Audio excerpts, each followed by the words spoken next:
दोस्तों, competition academy की YouTube portal पे आपका स्वागत है। उम्मीद करते हैं कि आप लोगों की पढ़ाई अच्छी चल रही होगी।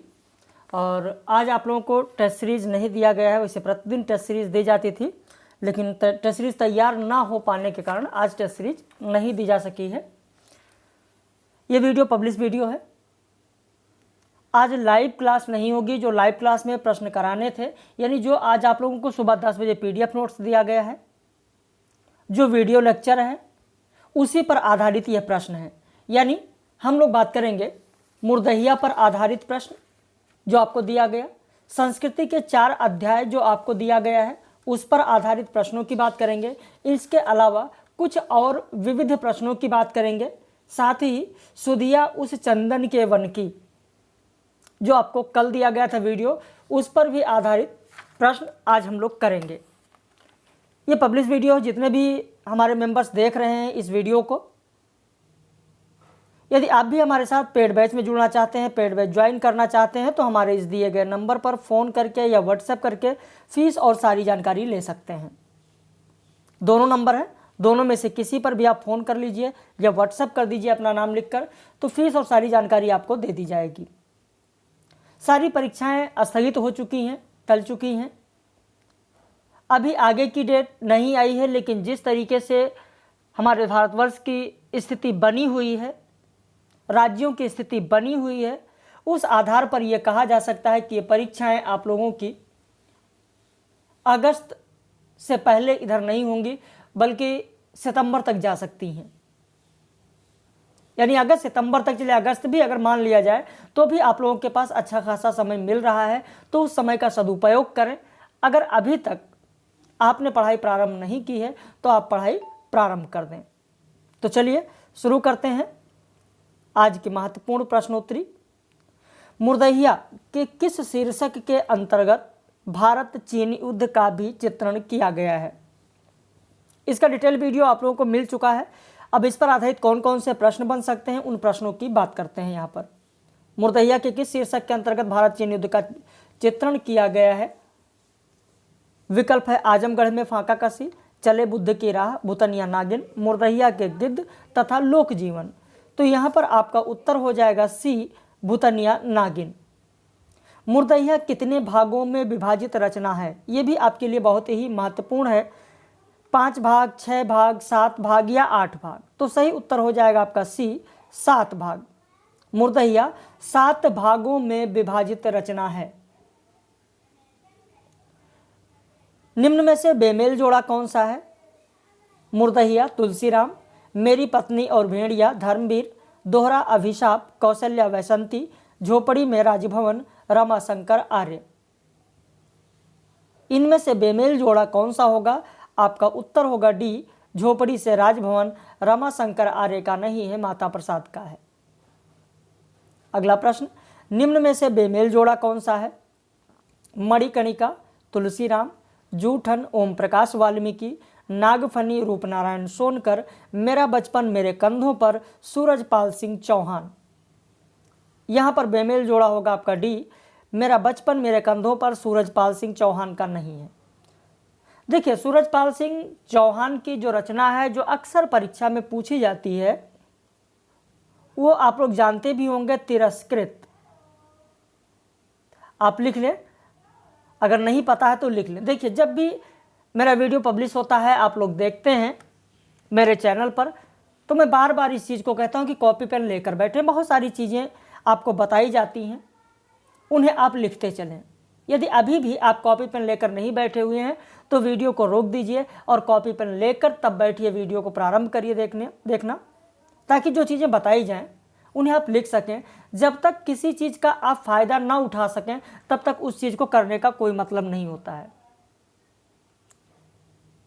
जो चीज़ें बताई जाती हैं उन्हें आप लिखेंगे तो आपका फ़ायदा होगा। परीक्षा में जो प्रश्न आते हैं उन प्रश्नों को आप कर पाएंगे, आपकी जानकारी बेहतर हो जाएगी पहले से।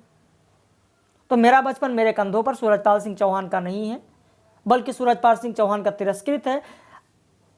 मेरा बचपन मेरे कंधों पर 2009 में प्रकाशित हुई रचना, 2009 में यह रचना प्रकाशित हुई और यह है शिवराज सिंह बेचैन का।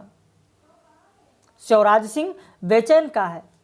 शिवराज सिंह बेचैन की एक और रचना है, बहुत ही महत्वपूर्ण है, बेवक्त गुजर गया माली, जो 2006 में प्रकाशित हुई थी। मेरा बचपन मेरे कंधों पर, इससे पहले यानी 2006 में बेवक्त गुजर गया माली प्रकाशित हुआ, वह भी शिवराज सिंह बेचैन का है। बहुत ही महत्वपूर्ण रचना है। अगला प्रश्न, मुर्दहिया का अंतिम अध्याय कौन सा है? चले बुद्ध की राह, भूतनिया नागिन, आजमगढ़ में फांका कसी, अकाल में अंधविश्वास। तो आपका उत्तर हो जाएगा सी, आजमगढ़ में फांका कसी। अगला प्रश्न देखें, मुर्दहिया में मुर्दहिया किसका नाम है? तुलसीराम की पत्नी का, तुलसीराम के गांव का, तुलसीराम की माता का, या तुलसीराम की प्रेमिका का? तो सही उत्तर हो जाएगा मुर्दहिया में मुर्दहिया तुलसीराम के गांव का नाम है। तुलसीराम के जीवन पर सबसे अधिक प्रभाव किसका पड़ा? राहुल सांकृत्यायन का, महात्मा बुद्ध का, महावीर स्वामी का, कार्ल मार्क्स का? सही उत्तर हो जाएगा आपका बी, महात्मा बुद्ध का। कहाँ की ट्रेन पकड़ने के लिए मुर्दहिया से होकर जाना होता था? बनारस, कलकत्ता, दिल्ली, केरल? आपका उत्तर होगा बी, कलकत्ता। अगला प्रश्न, निम्न में से असत्य विकल्प कौन सा है? तुलसीराम ने साहित्यिक पत्रिका अश्वघोष का संपादन किया।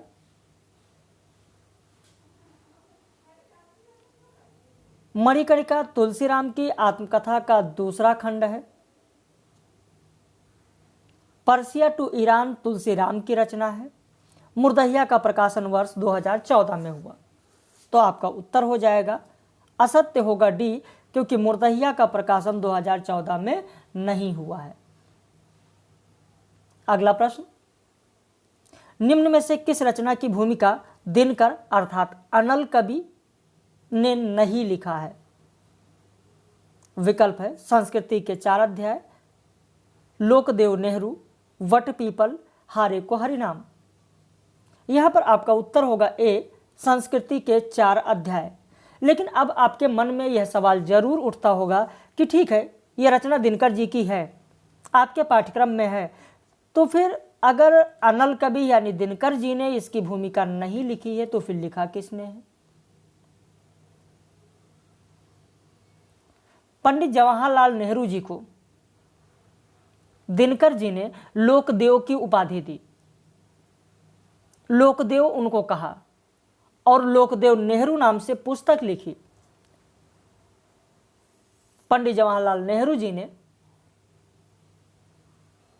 संस्कृति के 4 अध्याय की भूमिका लिखा। इन्होंने दिनकर की रचना संस्कृति के 4 अध्याय की भूमिका पंडित जवाहरलाल नेहरू ने लिखा है।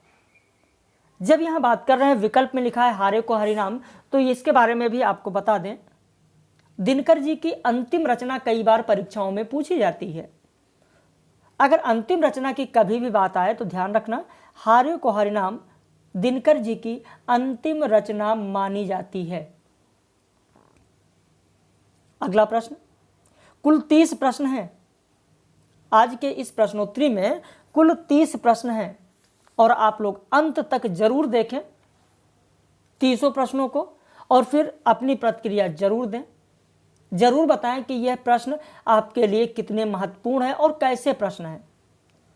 जब आपकी प्रतिक्रिया आती है तो उसी प्रतिक्रिया के ही आधार पर और आगे प्रश्न बनाए जाते हैं कि उसे भी पब्लिश किए जाएं। आप लोगों को किस तरीके के प्रश्न पढ़ने में भी अच्छे लगते हैं और परीक्षा के पॉइंट ऑफ व्यू से भी अच्छे होते हैं। दिनकर की रचना हुंकार को वैतालिक का जागरण गान किसने कहा है? धीरेन्द्र वर्मा, नामवर सिंह, बच्चन सिंह, रामचंद्र शुक्ल। अक्सर टेस्ट सीरीज में भी मैं देखता हूं, आप लोगों को जब देता हूं टेस्ट सीरीज, तो जिस प्रश्न के विकल्प में रामचंद्र शुक्ल होते हैं, ज़्यादातर लोग रामचंद्र शुक्ल लगा देते हैं। ऐसा ना करें, आप लोग चीज़ों को पढ़ें, ना याद हो बार बार रिवीजन करें, चीज़ें कंठस्थ हो जाएंगी। घबराने की ज़रूरत बिल्कुल नहीं है। किसी को चीज़ को पढ़ना बोझ नहीं समझना है। अगर बोझ समझकर आप पढ़ेंगे फिर कैसे आगे बढ़ पाएंगे? आपका उत्तर हो जाएगा सी, बच्चन सिंह। प्रश्न संख्या 12 देखें। संस्कृति के 4 अध्यायों का सही क्रम क्या है, यानी पहला अध्याय, दूसरा अध्याय, तीसरा अध्याय, चौथा अध्याय, इनका सही क्रम क्या है? यह 4 अध्याय कौन कौन से हैं तो वो आपके सामने है। भारतीय जनता की रचना और हिंदू संस्कृति का आविर्भाव, प्राचीन हिंदुत्व से विद्रोह, हिंदू संस्कृति और इस्लाम, भारतीय संस्कृति और यूरोप। विकल्प है 1 2 3 4, 3 4 2 1, 2 3 1 4, 4 3 1 2। पिछली बार जब मैंने टेस्ट सीरीज दिया था पिछले बैच में, कई लोगों ने इस प्रश्न को गलत किया था। आप जल्दबाजी ना करें, आपको पीडीएफ भेजा जा चुका है, डिस्क्रिप्टिव वीडियो में बताया जा चुका है, तो इसलिए प्रश्नों को गलत ना करें, चीज़ों को समझें। भले ही देर से उत्तर दें लेकिन चीज़ों को जरूर समझते चलें। आपका उत्तर हो जाएगा 1 2 3 4, ये क्रम से दिया गया, पहला, दूसरा, तीसरा और चौथा अध्याय। अब इन अध्यायों में प्रकरण, किस अध्याय में सबसे अधिक प्रकरण है और किस अध्याय में सबसे कम प्रकरण है, इस पर भी प्रश्न पूछा जा सकता है। संस्कृति के 4 अध्याय में निम्न में से किस में सबसे अधिक प्रकरण हैं? पहला अध्याय भारतीय जनता की रचना और हिंदू संस्कृति का आविर्भाव, या दूसरा अध्याय प्राचीन हिंदुत्व से विद्रोह, या तीसरा अध्याय हिंदू संस्कृति और इस्लाम, या चौथा या अंतिम अध्याय भारतीय संस्कृति और यूरोप। सबसे अधिक प्रकरण किसमें हैं? आपका उत्तर होगा डी, भारतीय संस्कृति और यूरोप, क्योंकि भारतीय जनता की रचना और हिंदू संस्कृति का आविर्भाव जो पहला अध्याय है इसमें कुल 3 प्रकरण हैं। दूसरा अध्याय प्राचीन हिंदुत्व से विद्रोह, इसमें 7 प्रकरण हैं। हिंदू संस्कृति और इस्लाम, इसमें 13 प्रकरण हैं। भारतीय संस्कृति और यूरोप, इसमें 17 प्रकरण हैं। प्रकरण के आधार पर अगर कभी पूछ लिया जाए तो भी इस चीज को ध्यान रखना, 3 7 13 17, ठीक है। यानी पहले 3 होगा और उसके बाद तीसरे स्थान पर देखिए 13 है, फिर दूसरा पर 7 है और चौथे पर 17 है। अंतिम के अंक से भी अगर मिला लेंगे, दिमाग में बैठा लेंगे तो भी याद रहेगा। भाई पहले आपने लिखा 3 है, फिर 7 है, एक एक अंक का है, फिर उसी अंक को रिपीट कर दीजिए 13 और फिर 17, तो ये क्रम इस तरीके से आपको याद रहेगा। अगला प्रश्न देखें। दिनकर की किस रचना को भारतीय एकता का सैनिक कहा जाता है? विकल्प है आग की भीख, संस्कृति के 4 अध्याय, आत्मा की आंखें, शेष निशेष। प्रश्न संख्या 14, आपका उत्तर हो जाएगा बी, संस्कृति के 4 अध्याय को भारतीय एकता का सैनिक भी कहा जाता है। आप लोग जरूर बताएं, जितने भी हमारे व्यूअर्स हैं हमारे चैनल पर जो देख रहे हैं, अगर प्रश्न आपको अच्छे लग रहे हैं, आपको लग रहा है कि बहुत ही महत्वपूर्ण प्रश्न है, तो हमारे चैनल को जरूर सब्सक्राइब कर लें आप, ताकि जब भी वीडियो पब्लिश किया जाए तो आप तक उसका नोटिफिकेशन जरूर पहुंचे। या आप हमारे साथ पेड बैच ज्वाइन करना चाहते हैं तो ऊपर दिए गए नंबर पर फ़ोन करके या व्हाट्सएप करके आप पूरी फीस और सबकी जानकारी ले सकते हैं। तो आप जरूर बताएं कि कितने लोगों को पता था उत्तर बताने से पहले कि भारतीय एकता का सैनिक किसे कहा जाता है? संस्कृति के 4 अध्याय को कहा जाता है। संस्मरण की विशेषताएं कौन सी हैं? संस्मरण का आधार स्मृति है। संस्मरण कल्पना पर नहीं वास्तविकता पर आधारित होती है। संस्मरण वर्णन प्रधान जीवनी परक कथेतर गद्य विधा है। आपका उत्तर हो जाएगा 15 का डी, 1 2 और 3। यह संस्मरण की तीनों विशेषताएं हैं। अगला प्रश्न देखें। प्रकाशन वर्ष की दृष्टि से महादेवी वर्मा के रेखा चित्र का सही क्रम क्या होगा? अतीत के चलचित्र, स्मृति की रेखाएं, पथ के साथी, स्मारिका, मेरा परिवार। विकल्प है 1 2 3 4 5, 3 4 1 5 2, 5 4 3 1 2, 4 5 3 1 2। तो इनमें से प्रकाशन वर्ष के अनुसार सही क्रम क्या होगा? यहां पर आपको बता दें, सही उत्तर होगा पहला विकल्प, क्योंकि अतीत के चलचित्र का प्रकाशन 1941 ईस्वी में हुआ। स्मृति की रेखाएं 1947 ईस्वी में प्रकाशित हुई। पथ के साथी 1956 ईस्वी में प्रकाशित हुआ। स्मारिका 1971 ईस्वी में प्रकाशित और मेरा परिवार 1972 ईस्वी में प्रकाशित। तो इस तरीके से 41, 47, 56, 71 और 72। तो सही क्रम होगा 16 का ए। सुधिया उस चंदन के वन की पंक्तियां किसकी हैं? विष्णुकांत शास्त्री, गिरिजा कुमार माथुर, धर्मवीर भारती, कमलेश्वर। पिछली बार टेस्ट सीरीज में नहीं, लाइव क्लास में मैंने दिया था, याद आ गया। लाइव क्लास में जब मैंने यह प्रश्न पूछा था 95% लोगों ने गलत उत्तर दिया था, क्योंकि असिस्टेंट प्रोफेसर के पाठ्यक्रम में है। विष्णुकांत शास्त्री की यह रचना है सुधिया उस चंदन के वन की। लेकिन मैंने यह नहीं प्रश्न पूछा कि सुधिया उस चंदन के वन की संस्मरण किसका है, यह नहीं पूछा। मैंने पूछा है सुधिया उस चंदन के वन की पंक्तियां किसकी हैं। तो ये पंक्तियां गिरिजा कुमार माथुर की हैं। अगर पंक्तियां मैं यह पूछता कि सुधिया उस चंदन के वन की संस्मरण के लेखक कौन है, तो आपका उत्तर हो जाता विष्णुकांत शास्त्री। लेकिन मैंने संस्मरण नहीं पूछा है, मैंने पूछा ये काव्य पंक्तियां किसकी हैं, तो गिरिजा कुमार माथुर की हैं। प्रश्न संख्या 18 देखें। सुधिया उस चंदन के वन की संस्मरण में विष्णुकांत शास्त्री ने चंदन शब्द किसके लिए कहा है? कमेंट में आप लोग जरूर बताएं कि क्या बताने से पहले आपको पता था। जिन लोगों को नहीं पता है ध्यान दें। सुधिया उस चंदन के वन की जो रचना है, जो संस्मरण है, अगर उसकी भूमिका आप पढ़ लेंगे तो इन सारे प्रश्नों को आप आराम से हल कर लेंगे।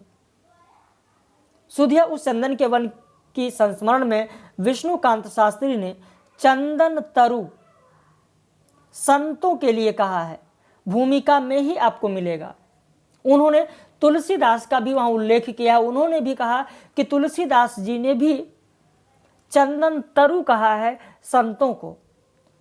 उन असाधारण व्यक्तियों की बात मैं करता हूं, और उन असाधारण व्यक्तियों में संत आते हैं जो संत के समान हैं। भले ही वह कवि क्यों ना हो, भले ही वह आमजन क्यों ना हो, भले ही वो राजनीतिज्ञ क्यों ना हो, लेकिन उनको संतों की श्रेणी में रखा जाता है जो असाधारण व्यक्ति होते हैं। तो यहां पर भी संतों के लिए ही उन्होंने चंदन तरु, चंदन शब्द का प्रयोग किया है और कहा है उन असाधारण व्यक्तियों के ज्ञान से जो ज्ञान निकलता है, जो उनका उपदेश होता है, जो उनकी शिक्षा होती है, वो चंदन वृक्ष के महक के समान होती है, चंदन तरु के महक के समान होती है, जो न छोटा देखती है, न बड़ा देखती है, न अमीर देखती है, न गरीब देखती है। तो 18 का उत्तर हो जाएगा आपका डी। सुधिया उस चंदन के वन की संस्मरण की भूमिका में शास्त्री जी ने निम्न में से किसके नामों का भी उल्लेख किया है? अभी मैंने आपको बताया कि अगर भूमिका पढ़ लेंगे तो कई सारे प्रश्न जो आते हैं वो आप हल कर लेंगे। तुलसीदास, सूरदास, पद्माकर, विकल्प है 1 2 2 3 1 3 1 2 3। ये भी प्रश्न मैंने लाइव कक्षा में पूछा था, ये भी कई लोगों ने गलत किया था। उत्तर होगा सी 1 और 3। उन्होंने प्रारंभ में ही उन्होंने तुलसीदास का जिक्र किया भूमिका में, और फिर आगे उन्होंने कहा कि केवल तुलसीदास ही ने नहीं कहा है, पद्माकर ने भी कहा है। चंदन तरु के बारे में, संतों की वाणी के बारे में पद्माकर ने भी कहा है, और पद्माकर की एक पंक्ति का भी उल्लेख विष्णुकांत शास्त्री ने सुधिया उस चंदन वन की भूमिका में किया है। तो उत्तर होगा आपका 1 और 3। सुधिया उस चंदन के वन की संस्मरण में कुल कितने संस्मरण हैं? बहुत ही महत्वपूर्ण प्रश्न है। 8 10 12 14। उत्तर हो जाएगा आपका सी 12। अब वो 12 कौन कौन से हैं, उसी पर आधारित 2 प्रश्न आपको कराने चल रहे हैं, 21 और 22। प्रश्न संख्या 21 देखें। सुधिया उस चंदन के वन की संस्मरण में रणनीति को वरीयता संस्मरण किस पर लिखा गया है? रणनीति को वरीयता किस पर लिखा संस्मरण है? महादेवी वर्मा पर, अज्ञेय पर, उमाशंकर जोशी पर या नामवर सिंह पर? आपका उत्तर हो जाएगा डी, नामवर सिंह। अब आपके मन में यह सवाल जरूर उठता होगा कि ठीक है, अगर नामवर सिंह पर लिखा गया तो फिर महादेवी वर्मा पर क्या लिखा गया, कौन सा संस्मरण है? अज्ञेय पर लिखा गया, कौन सा संस्मरण है? उमाशंकर जोशी पर लिखा गया, कौन सा संस्मरण है? चलिए मैं चारों को आपको बता देता हूं। यहां पर तो सही उत्तर आपको पता चल गया, नामवर सिंह। महादेवी वर्मा पर लिखा गया दीप बुझ गया शिखा अमर है। इसीलिए मैंने कहा था कि कॉपी पेन लेकर आप लोग बैठिए, जो चीज आपको समझाई जा रही है उन चीजों को समझते आप चलें। महादेवी वर्मा पर लिखा गया दीप बुझ गया शिखा अमर है।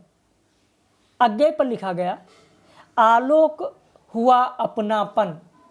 अज्ञेय पर लिखा गया संस्मरण आलोक हुआ अपनापन।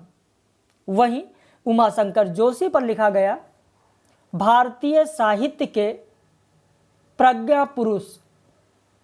भारतीय साहित्य के प्रज्ञा पुरुष। प्रश्न संख्या 22 देखें। सुधिया उस चंदन के वन की संस्मरण में फूल की पहचान सरस सुवास केवल किस पर लिखा संस्मरण है? विकल्प है स्वामी अखंडानंद, हजारी प्रसाद द्विवेदी, पंडित गंगे नरोत्तम शास्त्री, देवेंद्र नाथ शर्मा। आपका उत्तर हो जाएगा बी, हजारी प्रसाद द्विवेदी। अब इसके बाद स्वामी अखंडानंद पर लिखा गया, आप देखेंगे तो दो संस्मरण हैं स्वामी अखंडानंद पर। एक है, पहला ही है श्रद्धा और विवेक के ज्योतिर्वाही स्वामी अखंडानंद, और दूसरा जो लिखा गया संस्मरण वो भी स्वामी अखंडानंद पर है कि खंड खंड फिर भी अखंड, खंड खंड फिर भी अखंड, वो भी स्वामी अखंडानंद पर है। पंडित गांगे नरोत्तम शास्त्री की अगर बात करें तो इस पर उन्होंने लिखा कि पास रहते हुए भी दूर, पास रहते हुए भी दूर। अपने पिता के ऊपर उन्होंने लिखा है। फिर देवेंद्र नाथ शर्मा के ऊपर उन्होंने लिखा वाग्मी विद्वता की साकार मूर्ति देवेंद्र नाथ शर्मा। तो इस तरीके से आपने देखा कि ये अध्याय भी आपके समझ में आ जाएंगे, जितने संस्मरण है वो भी आपने कर लिया। प्रश्न संख्या 23 देखें। निम्न में से असत्य कथन कौन सा है? अब ये थोड़ा अलग प्रश्न है, थोड़ा हटकर प्रश्न है, यानी जो आपको पढ़ाया गया है, जो दिया गया है, आज का जो टॉपिक था उससे अलग है। आप जानते हैं कि चाहे वो लाइव कक्षा हो, चाहे टेस्ट सीरीज हो, चाहे प्रश्नोत्तरी हो, 5-7 प्रश्न ऐसे होते हैं जो आपके उस दिन के टॉपिक से अलग होते हैं। ठीक उसी प्रकार से यहां भी ये प्रश्न है जो थोड़ा हटकर हैं, बशर्ते हैं आपके पाठ्यक्रम के। निम्न में से असत्य कथन कौन सा है? हंस के रेखाचित्र विशेषांक का संपादन भीमसेन त्यागी ने किया। मधुकर रेखाचित्र विशेषांक का संपादन बनारसीदास चतुर्वेदी ने किया। सुधा पत्रिका में इलाचंद जोशी का संस्मरण मेरे प्राथमिक जीवन की स्मृतियां शीर्षक से प्रकाशित हुआ। सुधा पत्रिका में वृंदावनलाल वर्मा का संस्मरण कुछ संस्मरण शीर्षक से प्रकाशित हुआ। अब इनमें से असत्य कथन कौन सा है? मैं बार बार जरूर आपसे कहता रहता हूं कि अपनी राय कमेंट बॉक्स में जरूर दें कि आपको प्रश्न कैसे लग रहे हैं, या जो चीज पूछा जाए वो कमेंट में जरूर बताएं आप। तो क्या आपको प्रश्न संख्या 23 का कितने लोग हैं जिनको सही उत्तर पता है? कमेंट में जरूर बताना। सही उत्तर होगा इसका ए, हंस के रेखा चित्र विशेषांक का संपादन भीमसेन त्यागी ने नहीं किया है, बल्कि 1939 में श्रीपत राय ने किया है। लिख लीजिए, श्रीपत राय हंस के रेखा चित्र विशेषांक का संपादन भीमसेन त्यागी ने नहीं किया है बल्कि श्रीपत राय ने किया है। अगला प्रश्न, निम्न में से असत्य विकल्प कौन सा है? शिकार नामक संस्मरण श्री राम शर्मा का है। क्रांति युग के संस्मरण मनमथनाथ गुप्त की रचना है। 3 दिन मालवीय जी के साथ रामवृक्ष बेनीपुरी की रचना है। हंस पत्रिका के प्रेमचंद स्मृति अंक का संपादन बाबूराव विष्णुराव पराड़कर ने किया। इनमें से गलत कौन सा है? मुझे लगता है आप सभी लोगों को पता होगा। 3 दिन मालवीय जी के साथ रामवृक्ष बेनीपुरी का नहीं है बल्कि राम नरेश त्रिपाठी का है। जिनको नहीं पता है वो जरूर लिख लें। 3 दिन मालवीय जी के साथ रचना राम नरेश त्रिपाठी का है। जिन्होंने जीना जाना में जगदीश चंद्र माथुर ने कितने व्यक्तियों का चरित्रलेख प्रस्तुत किया है? 8, 10, 12, 14। आपका उत्तर हो जाएगा सी 12। 12 कौन कौन से हैं? थोड़ा समय आप लोग देंगे, अगर आपको कोई जल्दबाजी ना हो तो मैं विस्तृत बता दूं आपको। जिन्होंने जीना जाना जगदीश चंद्र माथुर ने जो लिखा, जिसमें 12 व्यक्तियों का चरित्रलेख प्रस्तुत है, जिसमें से 7 साहित्यकार हैं। 7 साहित्यकार हैं जिनमें 2 राजनेता हैं, इसमें 1 विचारक हैं, 1 कलाकार और 1 अभिनेत्री। कुल मिलाकर 12 व्यक्तियों का चरित्रलेख है। भाई 7, 2, 9, 1, 10, 11, 12 हो गए।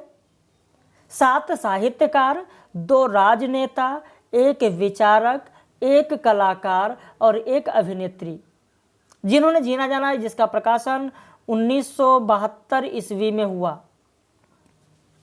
और इसमें जगदीश चंद्र माथुर ने 7 साहित्यकार, 2 राजनेता, 1 विचारक, 1 कलाकार और 1 अभिनेत्री के चरित्रलेख प्रस्तुत किए। अब कुछ लोग मन में सोच रहे होंगे कि 7 साहित्यकार कौन कौन से हैं, या अभिनेत्री इनमें कौन सी हैं, या कलाकार कौन से हैं। चलिए मैं आपको बता देता हूं। समझ लीजिए 2 राजनेता कौन कौन से हैं। सबसे पहले 2 राजनेता, कॉपी पेन है ना आप लोगों के पास? चलिए लिखिए फिर। 2 राजनेता कौन कौन से हैं? एक है जवाहरलाल नेहरू और दूसरे हैं राजेंद्र प्रसाद। पहले जवाहरलाल नेहरू, दूसरे राजेंद्र प्रसाद। अब इसमें से बात करें, एक कलाकार कौन है? कलाकार का नाम लिखिए भिखारी ठाकुर।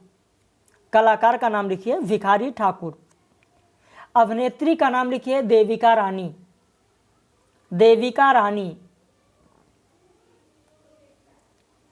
देविका रानी।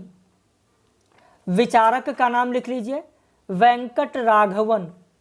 एक विचारक हैं वेंकट राघवन। अब बचे 7 साहित्यकार, उनका भी नाम बता देते हैं। एक बार फिर से रिपीट कर दे रहे हैं। 2 राजनेता जवाहरलाल नेहरू और राजेंद्र प्रसाद हो गए। कलाकार में भिखारी ठाकुर हो गए। अभिनेत्री में देविका रानी हो गई और विचारक में वेंकट राघवन हो गए। अब 7 साहित्यकार कौन से हैं? पहला रामवृक्ष बेनीपुरी, दूसरा सुमित्रानंदन पंत, तीसरा मामा वारेरकर, चौथा बनारसी दास चतुर्वेदी, 5वां शिवपूजन सहाय, 6ठा वासुदेव शरण अग्रवाल और 7वां राधिका रमन प्रसाद सिंह। तो ये 7 साहित्यकार हैं। एक बार फिर से रिपीट करा देते हैं। रामवृक्ष बेनीपुरी, सुमित्रानंदन पंत, मामा वारेरकर, बनारसी दास चतुर्वेदी, शिवपूजन सहाय, वासुदेव शरण अग्रवाल, राधिका रमन प्रसाद सिंह। तो इस तरीके से ये 7 साहित्यकार भी हो गए। तो 7 साहित्यकार हो गए, 2 राजनेता हो गए, 1 विचारक, 1 कलाकार और 1 अभिनेत्री। अब आइए आगे बात कर लेते हैं। इसके अच्छा हाँ, जब जगदीश चंद्र माथुर जी की बात हो रही है तो यहीं पर एक चीज़ बता दें, इनकी एक रचना और है, वो भी बहुत ही महत्वपूर्ण है, आप लोग जानते भी होंगे। वो रचना है 10 तस्वीरें।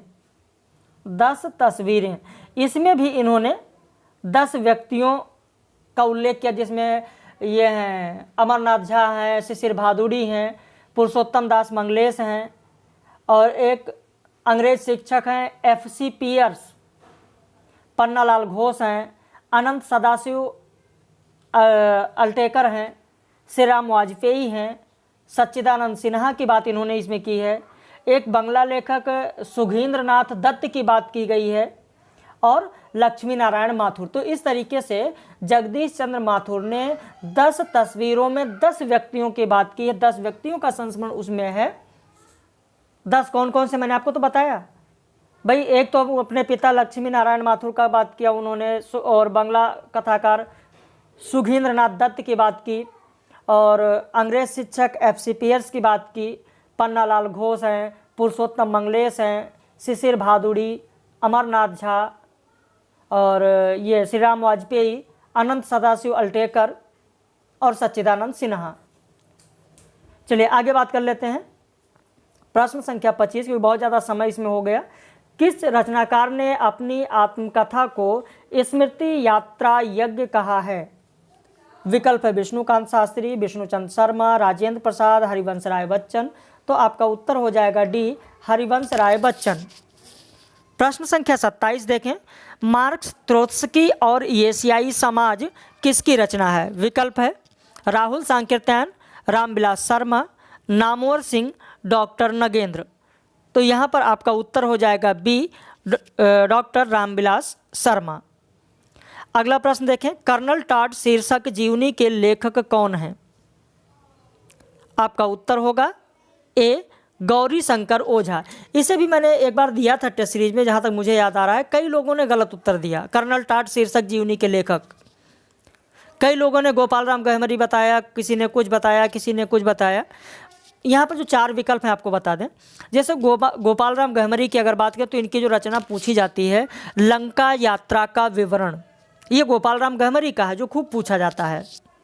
वहीं ठाकुर गदाधर सिंह की बात करें तो इनकी जो रचना है एक है हमारी एडवर्ड तिलक यात्रा, हमारी एडवर्ड तिलक यात्रा, ये पूछी जाती है। सेठ गोविंद दास की बात करें तो इनका बहुत ही महत्वपूर्ण है ये हमारा प्रधान उपनिवेश, ये भी खूब पूछा जाता है।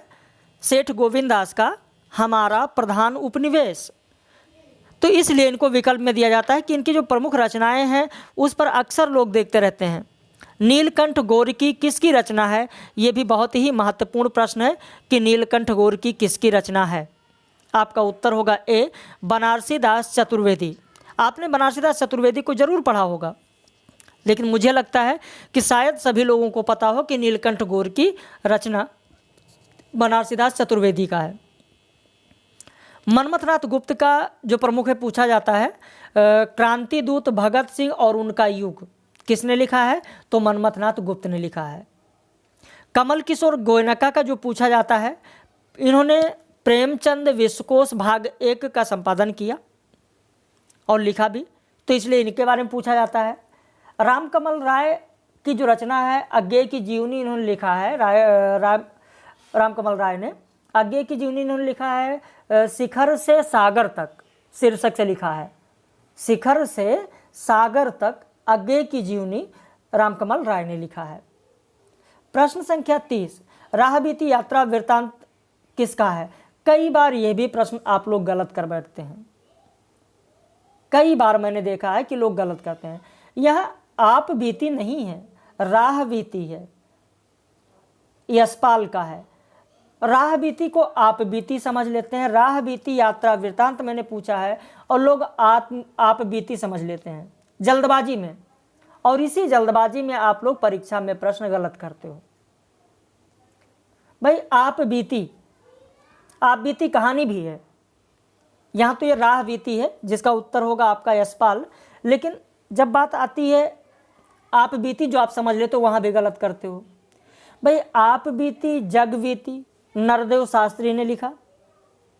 सुन रहे हैं मेरी बातों को गौर से आप बीती जग बीती नरदेव शास्त्री ने लिखा, जबकि कुछ आप बीती कुछ जग बीती भारतेंदु जी ने लिखा है।